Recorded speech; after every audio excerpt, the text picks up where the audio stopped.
नमस्कार, मैं हूं शीतल राजपूत। आइए, प्रधानमंत्री नरेंद्र मोदी आज बिहार में थे और प्रधानमंत्री ने आज आरा के रमना मैदान से बिहार के लिए सौगातों का पिटारा खोल दिया।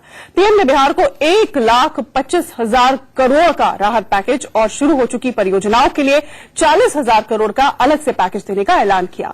चुनावी माहौल में 1,65,000 करोड़ की सौगात को लेकर सवाल उठने तो लाजमी है।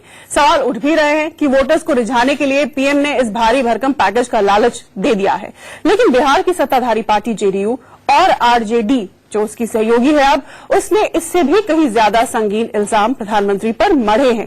दरअसल इन पार्टियों को पीएम मोदी के ऐलान का अंदाज खटक रहा है और इनका आरोप है कि पीएम का अंदाज ऐसा था जैसे वो पैकेज नहीं भीख दे रहे हो। बीच बहस में आज हम इसी मुद्दे पर चर्चा करेंगे कि बिहार को 1,65,000 करोड़ का विशेष पैकेज भीख कैसे हो गया। क्या ये मदद की सियासत पर विरोधियों का पलटवार है या फिर कुछ और? लेकिन पहले ये रिपोर्ट देखिए।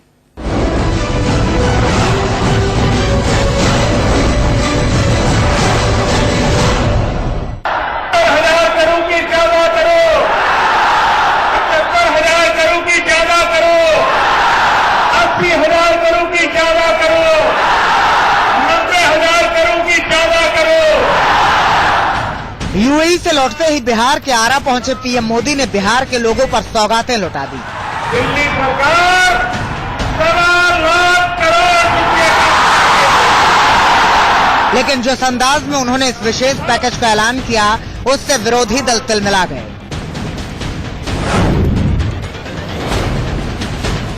जिसे भिक्षा पात्र में भिक्षा डाली जाती है, उसी अंदाज में श्री नरेंद्र मोदी जी ने बिहार के अपने मतदाताओं से उसी अंदाज में दान देने की घोषणा की है।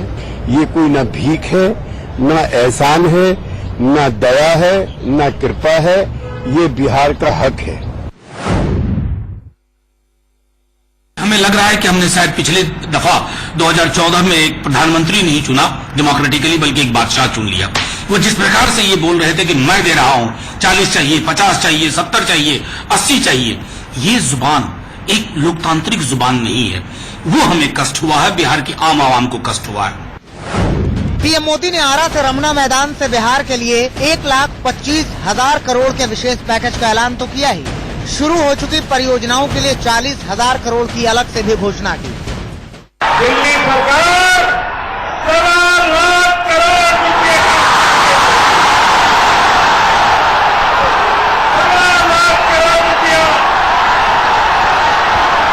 बिहार का भाग्य बदलने के लिए 1.25 लाख करोड़ रुपए। लेकिन विरोधी चुनावी माहौल में किए गए इस ऐलान की सच्चाई पर भी सवाल खड़े कर रहे हैं। पीएम को इस तथाकथित पैकेज की सारी जानकारी, तकनीकियां और शर्तें भी बतानी चाहिए, और ये भी कि ये पैकेज कब और कैसे जारी होगा। केंद्र सरकार को ये समझना चाहिए कि विशेष पैकेज और विशेष दर्जे में बहुत फर्क है। पीएम ने 1.5 साल पहले बिहार को विशेष दर्जे का वादा किया था।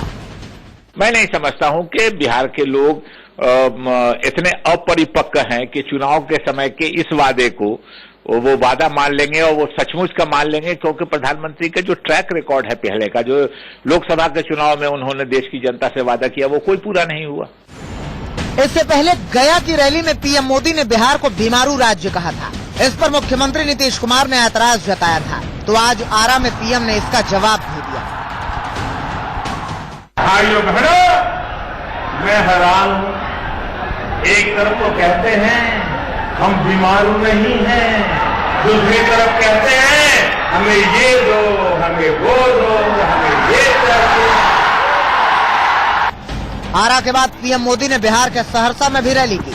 आरा में भोजपुरी तो सहरसा में मैथिली में लोगों का अभिनंदन करके पीएम ने लोगों का दिल जीतने की कोशिश की।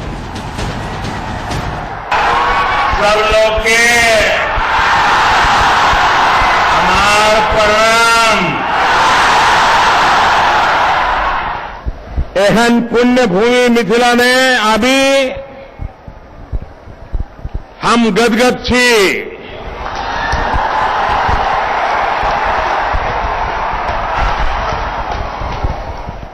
अहाँ सबके बेरी बेरी प्रणाम करे छी।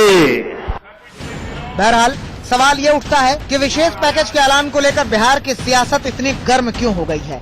मोदी के सियासी विरोधी 1,65,000 करोड़ के पैकेज को चुनावी भीख और चुनावी रिश्वत क्यों करार दे रहे हैं? चुनाव के वक्त वोटरों को लुभाने के लिए इस तरह के ऐलान हमेशा से होते रहे हैं, लेकिन इसे बिहार का अपमान बताकर विरोधियों ने बाजी पलटने का दांव चला है। इस बात में भी कोई शक नहीं कि बीजेपी और महागठबंधन के बीच की जुबानी जंग अभी और तल्ख होगी। दिल्ली से रजत राकेश टंडन के साथ ब्यूरो रिपोर्ट, इंडिया न्यूज।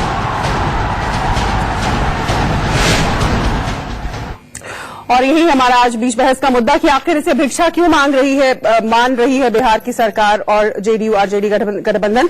हमारे साथ खास पैनल जुड़ा हुआ है इस चर्चा में हिस्सा लेने के लिए। हमारे साथ राजीव त्यागी कांग्रेस के प्रवक्ता, केसी त्यागी जेडीयू के वरिष्ठ नेता हमारे साथ जुड़े हुए हैं और सुधांशु मित्तल हमारे साथ बीजेपी के नेता जुड़ चुके हैं। सबसे पहले मैं केसी त्यागी के पास चलूंगी। त्यागी जी, प्रधानमंत्री ने 1.25 लाख करोड़ के बड़े पैकेज का ऐलान किया। आपकी पार्टी, आप लोग, बिहार के लोग एक अरसे से विशेष दर्जे की मांग कर रहे हैं और अगर इतना बड़ा पैकेज दिया है तो उस पर आपको क्यों लग रहा है कि वो भीख है, वो भिक्षा है?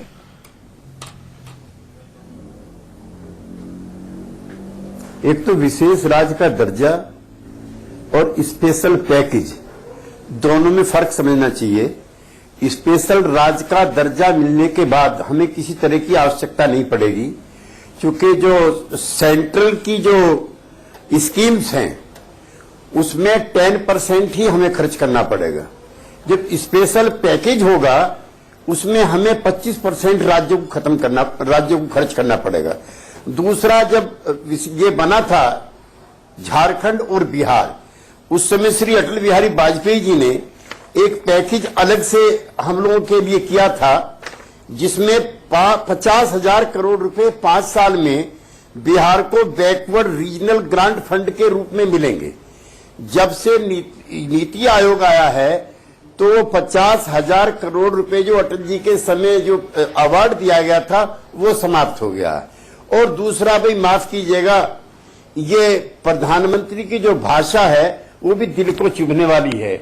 जैसे बाजार में बोलियां लगती हैं, 8 आना, 12 आना, 1 रुपया, 1.5 रुपया, अब चलो 2 रुपया, इस तरह की मर्यादित भाषा 60 साल में श्री पंडित जवाहरलाल नेहरू से लेकर के अटल जी तक किसी राज्य की किसी राजधानी में किसी प्रधानमंत्री ने किसी मुख्यमंत्री के लिए अगर ऐसी भाषा बोली हो तो मैं चाहूंगा मेरे मित्र को उदाहरण पेश कर दें। दूसरा ये कि वहां आप चुनाव लड़ने जा रहे हो या बिहार पे आप अटैक करने के लिए जा रहे हो। ये 16वीं 17वीं सदी में इस तरह से जूनागढ़ के या बड़ौदा के कोई राजा या बादशाह मगध पे जैसे हमला वगैरह करते रहे होंगे, लगभग उसी अंदाज में श्री नरेंद्र मोदी आरा भी गए और सहरसा भी गए। सहज भाव से वोट मांगना की भी अमुक चीजें हमने की हैं। अब केंद्र सरकार के खाते में तो कुछ है नहीं, ना तो काले धन की वापसी हुई, ना राजनीति से अपराध कम हुए, ना एक नया पैसा किसी की जेब में आया, और किसानों को उसकी लागत मूल्य में 50% की बढ़ोतरी करके दूंगा। भाई और बहनों, सिर्फ 3.5% की बढ़ोतरी किसानों को हुई। जब आपके पास अपनी उपलब्धियां गिनाने के लिए कुछ नहीं है तो इस तरह के आरोप प्रत्यारोप लगाने से प्रधानमंत्री पद की जो गरिमा है वो भी कम होती है। चलिए, आपकी बात का जवाब बीजेपी से लेती हूँ, फिर राजीव जी के पास आऊंगी। सुधांशु जी, जैसा कि आपने सुना, केसी त्यागी जो बातें कह रहे थे और जो बात बिहार में भी उठ रही है कि पीएम की आज की जबान जो थी वो लोकतांत्रिक आवाज नहीं थी, वो जबान नहीं थी, जिस तरह से जिस लहजे से उन्होंने बिहार के बारे में बोला, ये आरोप लगा रही है जेडीयू आरजेडी। शीतल जी, एक हिंदी की कहावत थी कि खिसियानी बिल्ली खंबा नोचे। आज क्योंकि 1.25 लाख करोड़ का पैकेज बिहार की जनता को जब दिया है तो इनके पैरों तले जमीन निकल गई है। अभी आपने जनता दल का बयान सुना, इन्होंने कहा कि देखिए ये पैकेज जो है ये तो बिहार का हक था। यही कहा ना, मैं कहता हूं बिल्कुल हक था। अच्छा, लेकिन आपके सहयोगी दल कौन है? कांग्रेस। आप तमाम साल तक अपना सरकार चलाते रहे और उनके सहयोग से सरकार चला रहे थे आप। तो कांग्रेस ने आपको क्यों नहीं दिया आपका हक? तो हक आपका किसने मारा? आपका हक तो जिनके साथ आप गठबंधन करके बैठे हुए चुनाव लड़ना चाहते उन्होंने मारा। अब आप किस मुंह से बोल रहे हैं भाई साहब? अगर मोदी जी ने लाके बिहार की जनता को उनके समस्याओं को और उनके अच्छे जीवन के लिए कुछ दिया है तो उसका स्वागत होना चाहिए। लेकिन अब स्वागत कैसे करें, क्योंकि इनको तो लगता ठीक है, आप सभी को रोकूंगी क्योंकि इस वक्त नीतीश कुमार प्रेस कॉन्फ्रेंस कर रहे हैं, वो सुन लेते हैं वो क्या कह रहे हैं। आइए। वो अगर प्रकट करते तो हम लोग भी बता देते उन मापदंडों पर हम लोग कैसे बाहर हैं। बहरहाल हम लोग तो बाहर हैं और बीमारू कहे जाने पर हमारी आपत्ति को लेकर वो जो उनके मन में एक भाव था वो उनकी भाषा और उनके अंदाज से प्रकट हो रहा था। और उन्होंने मुझको कहा कि साहब जाते हैं और याचक बनकर जाते हैं। जितने शब्दों का प्रयोग किया उसका एक शब्द में कहा जाए तो हम याचक बनकर दिल्ली गए। खैर मैं सीक्वेंस पर भी अभी क्लियर कर देना चाहूंगा, वो मैं अभी रख दूंगा अपनी बात। लेकिन मैं एक ही बात कहना चाहता हूं कि याचक बिहार के विकास के लिए, बिहार की खिदमत के लिए याचक बनना पड़े, मुझे कोई एतराज नहीं। और जब भी जरूरत पड़ेगी मैं याचक बनने को तैयार हूं। और फिर एक तरफ वो याचक कहते हैं मुझे और दूसरी तरफ अहंकारी कहते हैं। ये बड़ा विरोधाभासी है। भाई जो याचक हो गया वो अहंकारी कैसे हो सकता है? तो खैर देश के प्रधानमंत्री हैं, जो मन में आए बोले, जिस राज्य में जाएं बात तो करेंगे कोऑपरेटिव फेडरलिज्म की, लेकिन आचरण करेंगे उसके प्रतिकूल। राज्य की सरकार को जलील करेंगे, उसको निकम्मा साबित करने की कोशिश करेंगे, निष्क्रिय साबित करने की कोशिश करेंगे। लेकिन किसी के बोलने से यह सब हो नहीं जाता। बिहार के विकास की कहानी जगजाहिर है और किस तरह से हम लोगों ने प्रगति की है। वो सड़कों की बात कर रहे थे, उनको पता होना चाहिए कि बिहार में हम लोगों ने 66,500 किलोमीटर सड़कों का निर्माण और उन्नयन किया। इसलिए किसी चीज के बारे में 5,000 से भी ज्यादा पुलों का निर्माण हुआ। किस क्षेत्र में स्कूल से बाहर रह जाते थे लगभग 12.5% बच्चे, अब वो लगभग 1.5% पर आ गए। जो सरकारी स्वास्थ्य सेवा है उस पर लोग निर्भर नहीं रह गए थे, अब पूरे तौर पर निर्भर हुए हैं अधिकांश लोग। औसतन एक प्राथमिक स्वास्थ्य केंद्र में मात्र 39 मरीज एक महीने में जाते थे और अब औसतन एक प्राथमिक स्वास्थ्य केंद्र में एक महीने में 11,000 लोग अपना इलाज कराने के लिए जा रहे हैं। तो मैं किन किन बातों का उल्लेख करूं? चाहे शिक्षा हो, स्वास्थ्य हो, इंफ्रास्ट्रक्चर हो, सड़क हो, पुल हो, बिजली हो। बार बार बिजली की बात करते हैं। बिजली के आंकड़ों को हमने पेश कर दिया है लोगों के सामने और बिजली की स्थिति में कितना सुधार आया है ये बिहार के लोग महसूस कर रहे हैं। तो बार बार बिजली की बात करते हैं। बिजली के आंकड़ों को हमने पेश कर दिया है लोगों के सामने और बिजली की स्थिति में कितना सुधार आया है ये बिहार के लोग महसूस कर रहे हैं। तो हर क्षेत्र में काम हुआ और हम लोगों ने शुरू से मांग रखी है बिहार के लिए विशेष राज्य के दर्जा की, और विशेष राज्य के दर्जा की मांग करते हैं। और उस मांग के पीछे कारण यही है कि अगर केंद्रीय करों में छूट मिलेगी, जिस प्रकार से विशेष राज्य के दर्जा प्राप्त राज्यों में मिलती है, अगर हमें भी वो दर्जा मिल जाए और केंद्रीय करों में छूट होगी तो निवेशक पूंजी लगाने के लिए आकृष्ट होंगे। जब वे पूंजी लगाएंगे तो यहां कल कारखाने खुलेंगे और यहां के युवा वर्ग के लिए रोजगार के नए अवसर पैदा होंगे। तो ये मांग इसी पर आधारित है हमारी और इसी के लिए हम अनवरत प्रयास करते रहे। उन्होंने दिल्ली में जाकर मेरे याचना की चर्चा की है, उनको बता देना चाहते हैं। और उन्होंने एक जिक्र किया है, मुझे तो कभी कभी आश्चर्य होता है कि आंकड़े कहां से लाते हैं। अटल जी के नेतृत्व में जो एनडीए की सरकार थी उसमें भी मुझे काम करने का मौका मिला था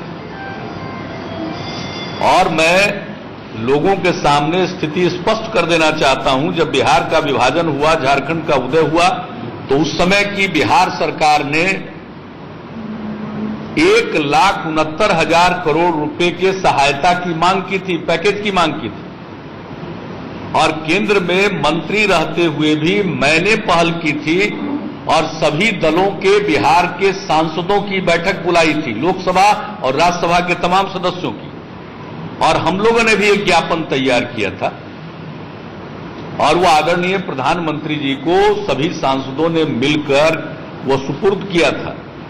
और प्रधानमंत्री जी ने प्रशंसा भी की थी कि आप सब लोग मिलकर बिहार के हित की बात कर रहे हैं, और हम लोगों ने सुपुर्द किया था।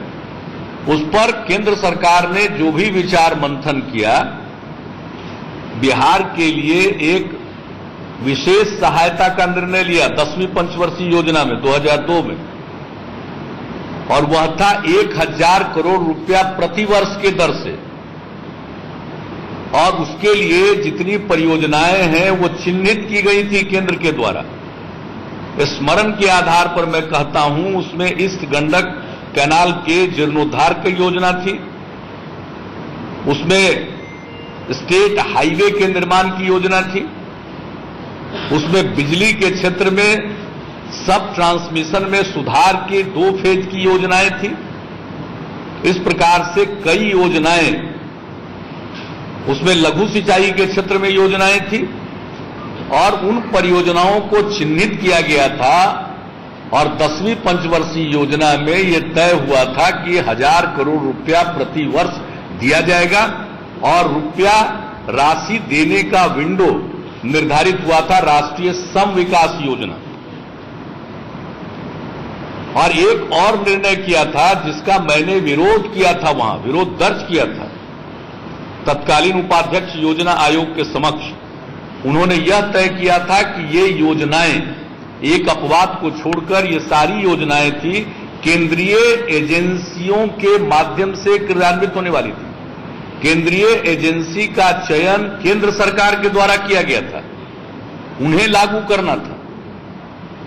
पैसा बिहार के लिए था, लेकिन केंद्रीय एजेंसी को चिन्हित किया था उन्होंने। और जैसे सड़क की परियोजना थी, उसके लिए सीपीडब्ल्यूडी, इरकॉन, ये सब जो केंद्रीय एजेंसी थी उसको चिन्हित किया गया था। मैंने विरोध किया था कि राज्य सरकार की योजनाएं इसको राज्य सरकार के हवाले करना चाहिए, वो अपना कार्य अपने ढंग से कराएंगे, बाकी चीजों को आप देखिए। लेकिन ये मानसिकता थी उस समय की। मैंने तो साफ कहा, मैं तो वो अलायंस में था, लेकिन आप सोच सकते हैं कि यह मानसिकता बीजेपी की रही कि बिहार को देना है लेकिन केंद्रीय एजेंसी काम करेगी। इसके बाद काम करने का मौका मिला, हम लोग की सरकार बन गई। हमने देखा कि कोई योजना क्रियान्वित हो ही नहीं रही है, कोई सेंट्रल एजेंसी काम ही नहीं कर रही थी। तो हमने इस प्रश्न को उठाया और तत्कालीन डिप्टी चेयरमैन प्लानिंग कमीशन के पास जाकर हमने कहा यह कैसे चलेगा, ये राज्य का पैसा है, आप राज्य को दीजिए। तब तक केंद्र में सरकार भी बदल गई थी। तो उन्होंने अपने स्तर पर मीटिंग बुलाई केंद्रीय एजेंसीज की, और उनको कहा गया कि आपको 1 महीने के अंदर यह सब काम करना है शुरू, और तब जाकर सड़क वगैरह पर काम शुरू हुआ था। तो जो प्रधानमंत्री जी बोल गए कि राज्य ने खर्च नहीं किया, मुझे अचरज होता है कि जो भी सलाहकार हैं या उनके लिए कागजात बनाते हैं, उनको यह क्यों नहीं मालूम था कि राज्य नहीं केंद्र की एजेंसी को करना था। और केंद्र की एजेंसी पर दबाव बनाया हमने योजना आयोग के माध्यम से, तब वो काम प्रारंभ हुआ था।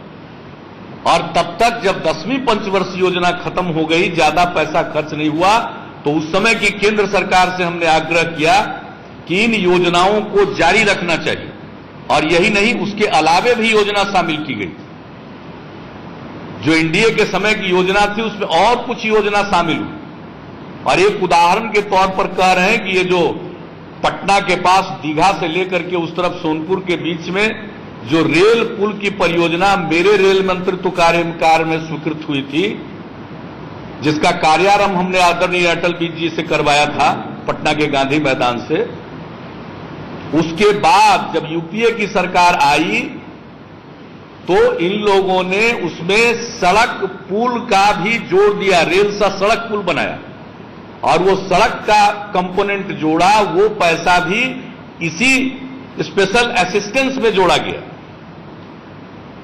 इसी स्पेशल असिस्टेंस में जोड़ा गया। तो हम लोगों ने पहल की और उस पहल के उपरांत वह योजना 11वीं पंचवर्षीय योजना में जारी रही। केंद्र सरकार ने सम विकास योजना का नाम बदल दिया, उसको बीआरजीएफ कर दिया, बैकवर्ड रीजन ग्रांट फंड, पिछड़ा क्षेत्र अनुदान निधि जब उसका कर दिया नामकरण, तो वह पैसा बीआरजीएफ के विंडो से मिलना शुरू हुआ और ये काम होता रहा। और ये पैसा जो राज्य सरकार पर तोहमत लगा रहे, हम पूछ रहे हैं, उसी में विशेष सहायता में था बरौनी और कांटी थर्मल प्लांट का आधुनिकीकरण और जीर्णोद्धार। मैं बार बार कहता हूं कि वो काम कौन कर रहा है? वेल के द्वारा हो रहा। 14 तो आप पीएम के वार पर नीतीश कुमार का पलटवार सुन रहे थे, सीधे पटना से ये प्रेस कॉन्फ्रेंस देख रहे थे। फिलहाल इतना ही, इस बहस में इतना ही। हमारे सभी मेहमानों का हमारे साथ जुड़ने के लिए बहुत बहुत धन्यवाद। लेकिन इंडिया न्यूज पर खबरें लगातार जारी हैं, तो आप देखते रहिए इंडिया न्यूज।